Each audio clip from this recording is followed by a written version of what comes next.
Hi dears, എല്ലാവർക്കും happy Deepavali.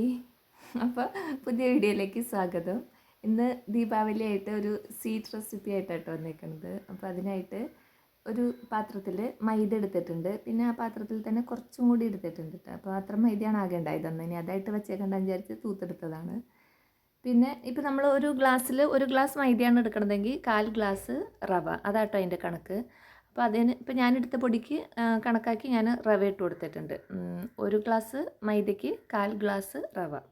ഇപ്പോൾ ഇട്ട് കൊടുത്തത് സോഡാപ്പൊടിയാട്ടോ. പിന്നെ ഒരു നുള്ള് ഉപ്പും കൂടി ഇട്ട് കൊടുക്കാം. അപ്പോൾ മൈദയും റവയും സോഡാപ്പൊടിയും ഒരു നുള്ള് ഉപ്പ്, നമ്മൾ സ്വീറ്റ് റെസിപ്പിയാണ് ഉണ്ടാക്കുന്നത്, മൊത്തത്തിൽ ടേസ്റ്റ് ബാലൻസ് ചെയ്യാൻ വേണ്ടിയിട്ടുള്ള ഉപ്പാണ് ഇട്ട് കൊടുത്തത്. എന്നിട്ട് ഇത് നന്നായിട്ട് മിക്സ് ചെയ്യണം. ഈ സോഡാപ്പൊടി അല്ല കേട്ടോ ഞാൻ ഇട്ട് കൊടുത്തത്, ബേക്കിംഗ് സോഡയാണ്. ബേക്കിംഗ് സോഡ ഇല്ലാത്തവർക്ക് സോഡാപ്പൊടിയും ഇട്ട് കൊടുക്കാം, രണ്ടും ഇടാം, ഏത് വേണമെങ്കിലും ഇടാം, ഒരു കുഴപ്പമില്ല. എന്നിട്ട് ഇത് എല്ലായിടത്തും ആവാൻ പാകത്തിന് മിക്സ് ചെയ്യണം. ഈ പൊടി എല്ലാ ഭാഗത്തും, എല്ലാ പൊടികളും നന്നായിട്ട് മിക്സ് ആവണം. വേണമെങ്കിൽ ഒന്ന് അരിച്ചെടുത്താലും കുഴപ്പമില്ല, ഇനി അരിച്ചില്ലെങ്കിലും കുഴപ്പമില്ല, ഇങ്ങനെ സ്പൂൺ വെച്ചിട്ട് നന്നായിട്ട് മിക്സ് ചെയ്താൽ മതി.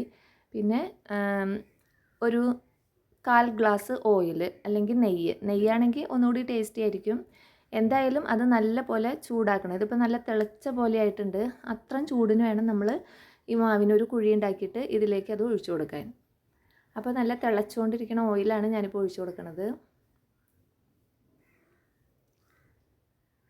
എന്നിട്ട് ആ സ്പൂൺ വെച്ചിട്ട് തന്നെ ഇത് നന്നായിട്ട് ഈ പൊടിയുടെ എല്ലാ ഭാഗത്തേക്കും മിക്സ് ചെയ്യുക. എന്നിട്ട് ഇത് നല്ലപോലെ മിക്സായി കഴിയുമ്പോൾ ഇതിൻ്റെ ചൂടാറുമല്ലോ, അപ്പോൾ നമുക്ക് കൈകൊണ്ട് തൊടാൻ പാകത്തിനാവും.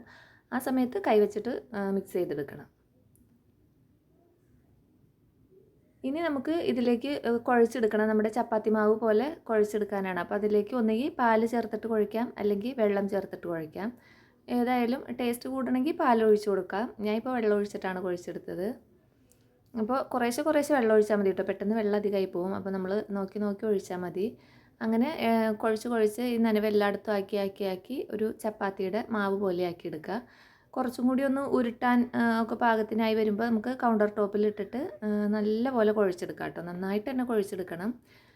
നല്ല രീതിയിൽ എല്ലായിടത്തും കുഴയെത്തുകയും വേണം. നല്ല നനവോടുകൂടി മാവ് ഇരിക്കണം, ഡ്രൈ ആയി പോകരുത്. എന്നാൽ വെള്ളം അധികമാവാനും പാടില്ല. ആ ഒരു പാകത്തിന് വേണം കേട്ടോ കുഴച്ചെടുക്കാൻ. ഇത് ഈസി ആയിട്ട് ഉണ്ടാക്കാൻ പറ്റിയ റെസിപ്പിയാണ്, പക്ഷേ സൂപ്പർ ടേസ്റ്റ് ആയിട്ടുള്ള ഒരു സ്നാക്കാട്ടോ. അപ്പോൾ അത് കുഴച്ച് വെച്ചിട്ടുണ്ട്. ഇനി ആ കുഴച്ച മാവ് അവിടെ ഇരിക്കട്ടെ, അതൊന്ന് മൂടി വെച്ചിട്ട് ഇനി കുറച്ച് പണികൾ വേറെ ഉണ്ട് കേട്ടോ. അപ്പോൾ അതിനായിട്ട് ആദ്യം നമുക്കൊരു പഞ്ചസാര പാനി ഉണ്ടാക്കി വയ്ക്കണം. അപ്പോൾ ഈ പാനി ഉണ്ടാക്കാൻ കുറച്ച് വെള്ളം ഒഴിച്ചിട്ട് ആ വെള്ളം തിളച്ച് തുടങ്ങി ചൂടായി വരുമ്പോൾ അതിലേക്ക് പഞ്ചസാര ഇട്ട് കൊടുക്കാം.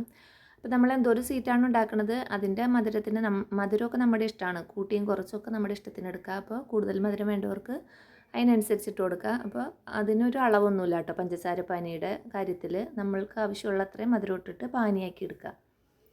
ഒരുപാട് ലൂസായിട്ടുള്ള പാനി വേണ്ട, കുറച്ചൊരു കൊഴുത്ത പാനിയാണ് നല്ലത്. പിന്നെ നല്ല കൊഴുത്ത പാനി എടുക്കുകയാണെങ്കിൽ നമ്മൾ ഈ ഉണ്ടാക്കുന്ന സ്വീറ്റ് കുറച്ച് കഴിയുമ്പോൾ അതിൻ്റെ മുകളിൽ ഇങ്ങനെ ഇരിക്കും തോറും അതിൻ്റെ മുകളിൽ ഇങ്ങനെ ഒരു വൈറ്റ് കോട്ടിങ് വരും. അത്ര കട്ടിയല്ലാത്ത പാനിയാണെങ്കിൽ വൈറ്റ് കോട്ടിങ് കാണില്ല, പക്ഷേ ടേസ്റ്റൊക്കെ അത് തന്നെയായിരിക്കും. അത് ഞാൻ ഉണ്ടാക്കി കാണിക്കുമ്പോൾ നിങ്ങൾക്ക് മനസ്സിലാവും. അപ്പോൾ കൊഴുപ്പ് കൂടുതലെടുത്തു കഴിഞ്ഞാൽ വൈറ്റ് കോട്ടിങ് കൂടുതലിട്ടും. ഇപ്പോൾ ഞാൻ ചെയ്തത് ഏലക്ക പൊടിച്ചതായിട്ട് ഇട്ട് കൊടുത്തത്. പിന്നെ ഒരു സ്പൂണ് നാരങ്ങാനീരും ഒഴിച്ചു കൊടുത്തിട്ടുണ്ട്. അപ്പോൾ ഏലക്ക പൊടിയാൻ വേണ്ടി പഞ്ചസാര ഇട്ട് പൊടിച്ചതുകൊണ്ടാണ് ആ വെളുത്ത കളർ കണ്ടത്. പിന്നെ നാരങ്ങാനീര് ആ ഒരു സ്പൂണിന് ഒഴിച്ചിട്ട് ഞാൻ പിന്നെ ഒരു സ്പൂണും കൂടി ഒഴിച്ചു കൊടുത്തിട്ടുണ്ട് കേട്ടോ. അപ്പോൾ നാരങ്ങാനീര് ഒഴിക്കുന്നത് മിസ് ചെയ്യരുത്, എന്തായാലും നാരങ്ങാനീര് ഒഴിച്ചു കൊടുക്കണം.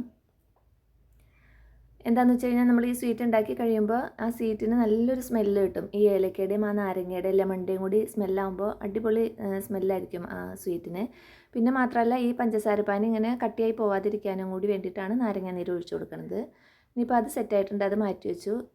ഇനി വേറൊരു പാൻ വെച്ചിട്ട് ഓയിൽ ചൂടാക്കാൻ വേണ്ടി വെക്കാം കേട്ടോ. നമുക്കിത് ഫ്രൈ ചെയ്തെടുക്കാൻ വേണ്ടിയിട്ടാണ്. ഫ്രൈ ചെയ്തെടുത്തിട്ട് നമുക്ക് പഞ്ചസാരപ്പാനിയിലേക്ക് ഇട്ട് കൊടുക്കണം. അപ്പോൾ അതിന് വേണ്ടിയിട്ടാണ്. പിന്നെ നമ്മൾ ആദ്യം കുഴച്ച് വെച്ചിട്ടുള്ള മാവുണ്ടല്ലോ, അതിന് ഞാൻ കൗണ്ടർ ടോപ്പിലിട്ടാട്ടോ ആദ്യം കുഴച്ച് തന്നെ വെച്ചത്. വീണ്ടും കൗണ്ടർ ടോപ്പിലേക്ക് ഇട്ടിട്ട് ഇതിങ്ങനെ ഒരു 3-4 ഭാഗങ്ങളാക്കി നമുക്ക് ചെറിയ ഉരുള പോലെയാക്കി എടുക്കണം. അപ്പോൾ നമ്മളിപ്പോൾ ഉണ്ടാക്കുന്ന സ്വീറ്റിൻ്റെ പേര് ബാദുഷ എന്നാണ് കേട്ടോ. ഇത് ഈ ഡൽഹി ആ ഭാഗത്തൊക്കെ കിട്ടുന്ന സ്വീറ്റാണ്. ഇത് ദീപാവലി സമയത്തൊക്കെ ഇതിന് നല്ല അത്യാവശ്യം വിലയുള്ള സ്വീറ്റ് തന്നെയാണ് കേട്ടോ. നമുക്കിത് ഈസി ആയിട്ട് ഉണ്ടാക്കാൻ പറ്റും. അപ്പോൾ ഇത് അവിടെയൊക്കെ വാങ്ങാൻ കിട്ടണത് വലുതും കിട്ടും ചെറുതും കിട്ടും. ഇപ്പോൾ നമ്മൾ ഉണ്ടാക്കുമ്പോൾ ഞാൻ ചെറുതാണ് ഉണ്ടാക്കണത്, കാരണം ഇത് വേവിച്ചെടുക്കണമല്ലോ, ഇതിൻ്റെ ഉള്ളും പുറമൊക്കെ നന്നായിട്ട് വെന്ത് വരണം. അപ്പോൾ വലുതായി കഴിയുമ്പോൾ അത് വെന്ത് കിട്ടാൻ പാടാണ്. അപ്പോൾ കുറേ ടൈം എടുത്ത് ചെയ്താൽ മതി. ചെറുതാണെങ്കിൽ ആ പ്രശ്നമില്ല. അപ്പോൾ അതുകൊണ്ട് ഞാൻ ചെറിയ ചെറിയ ബാദുഷകളെയാണ് ഉണ്ടാക്കി വെച്ചിട്ടുള്ളത്. വലുതുണ്ടാക്കണമെങ്കിൽ വലുതായിട്ടും ഉണ്ടാക്കാം.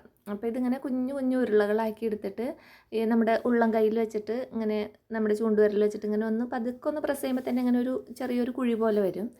നമ്മൾ ഈ ചിരാതിനകത്ത് തിരിയിട്ട് കത്തിക്കാൻ നേരത്തെ ഒരു കുഞ്ഞു കുഴിയില്ല, അന്ന പോലെ ഇരിക്കും അത്. അതാണ് അതിൻ്റെ ഷേപ്പ് ഇട്ടു. അപ്പോൾ ഞാൻ എന്താ അതുപോലെ ഇവിടെ എല്ലാം പരത്തി വെച്ചിട്ടുണ്ട്. ഇപ്പോൾ കണ്ടോ, ഒരു തിരിയിട്ട് കൊടുത്താൽ വിളക്ക് കത്തിക്കാൻ പാകത്തിനായിട്ടുണ്ട്. അപ്പോൾ ഇനി അത് നമുക്ക് ഫ്രൈ ചെയ്തെടുക്കണം. അപ്പോൾ ഓയിൽ ചൂടാവാനായിട്ട് വെച്ചിട്ടുണ്ടായി. അപ്പോൾ അത് ചൂടാവുണ്ട്. അപ്പോൾ ഈ ഓയിൽ നല്ല തിളച്ചുകൊണ്ടിരിക്കുന്ന ഓയിലിലേക്ക് ഇടരുത്. ഒരു മീഡിയം ഇതിൽ നിൽക്കാനേ പാടുള്ളൂ, പെട്ടെന്ന് കരിഞ്ഞു പോകും. അപ്പോൾ മീഡിയം ചൂടിലിട്ടിട്ട് പതിയെ നമ്മൾ ഇത് ഫ്രൈ ചെയ്തെടുക്കണം. അത് നമ്മളിനിപ്പോൾ രണ്ടാമത് ഇട്ട് കൊടുക്കുമ്പോഴും നന്നായിട്ട് ചൂട് പിടിച്ച് തീയിലിരിക്കായിരിക്കുമല്ലോ ഓയിൽ. അപ്പോൾ വേണമെങ്കിൽ ഒന്നെങ്കിൽ തീ ഓഫ് ചെയ്തിട്ട് ഇട്ട് കൊടുക്കുക. അതല്ലെങ്കിൽ ചൂട് പാത്രം ഒന്ന് മാറ്റി വെച്ചിട്ട് ആ ഒരു പാകത്തിന് ചൂടുള്ള സമയത്ത് ഇട്ട് കൊടുക്കാം. ഹൈ ഫ്ലെയിമിലോ അല്ലെങ്കിൽ നല്ല പോലെ തിളച്ചുകൊണ്ടിരിക്കണ ഓയിലിലേക്കോ ഇത് ഇട്ട് കൊടുക്കരുത്. എന്നിട്ട് ഇങ്ങനെ കുറഞ്ഞ തീയിലിട്ട് അങ്ങനെ തിരിച്ചും മറിച്ചും ഇട്ട് വേവിച്ചുകൊണ്ടിരിക്കുക. പെട്ടെന്ന് ഔട്ട് ഇത് ഒരുപാട് താമസമൊന്നുമില്ല, പെട്ടെന്നായി കിട്ടും. നമ്മൾ ചെറുതായിട്ടാണല്ലോ ഉണ്ടാക്കിയേക്കുന്നത്, അതുകൊണ്ട് വേഗമായി കിട്ടും. അങ്ങനെ ആദ്യത്തത് ഞാൻ അങ്ങനെ പൊരിച്ച് മാറ്റിയിട്ടുണ്ട്. ഇനി അടുത്തത് ഞാൻ ഓയിലിലേക്ക് ഇട്ടും കൊടുത്തിട്ടുണ്ട് കേട്ടോ. അപ്പോൾ ഇനി ഈ വെന്ത് വന്നതിനെ നമുക്കെടുത്തിട്ട് പഞ്ചസാര പാനിയിൽ ഇട്ട് കൊടുക്കാം.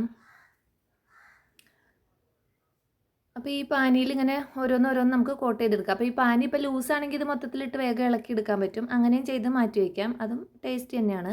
ഇപ്പോൾ ഞാനിങ്ങനെ ചെയ്യണത് എന്താണെന്ന് വെച്ചാൽ, നമ്മൾ ഈ പണ്ടൊരു പലഹാരം വാങ്ങൂലേ കടകളിൽ നിന്ന്, മധുരസേവ എന്ന് പറഞ്ഞിട്ട്. അപ്പോൾ അതിൻ്റെ മുകളിൽ ഇങ്ങനെ ഒരു വൈറ്റ് കോട്ടിങ് കണ്ടിട്ടില്ലേ, അതുപോലെ കോട്ടിങ്ങായി കിട്ടാനാണ് ഇത്രയും കട്ടിക്ക് പഞ്ചസാര പാനി ഉണ്ടാക്കിയെടുക്കുന്നത് കേട്ടോ. അപ്പോൾ ആ ഒരു വൈറ്റ് പൊടി തൂവിയ പോലെ ഇതിൻ്റെ മുകളിലിരിക്കും. ഇതിങ്ങനെ കുറേ സമയം കഴിഞ്ഞ് ഇതിൻ്റെ ചൂടൊക്കെ ആറി തണുത്ത് വരുമ്പോഴത്തേനും ആ ഒരു ടെക്സ്ചറായിട്ട് കിട്ടും കേട്ടോ.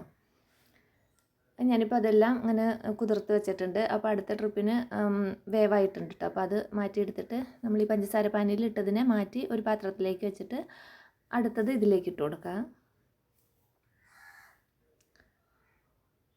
ഇപ്പോൾ അതും മാറ്റിയിട്ട് ഞാനിനി മൂന്നാമത്തെ ട്രിപ്പ് വേവിക്കാനായിട്ട് ഇട്ടിട്ടുണ്ട്. അപ്പോൾ ഇത്രയും തന്നെയാണ് എനിക്ക് ഉള്ളൂ കേട്ടോ. 3 പ്രാവശ്യമായിട്ടാണ് ഞാൻ ചെയ്തെടുത്തത്. അപ്പോൾ ആദ്യത്തത് പഞ്ചസാര പാനിയിൽ നിന്ന് മാറ്റി, രണ്ടാമത്തതിനെ പഞ്ചസാര പാനിയിലിട്ടു, മൂന്നാമത്തത് ഓയിലിലും കിടക്കുന്നുണ്ട്. അങ്ങനെ എല്ലാം റെഡിയാക്കിയിട്ടുണ്ട്. അപ്പോൾ ഇതാണ് നമ്മുടെ ദീപാവലി സ്വീറ്റ്.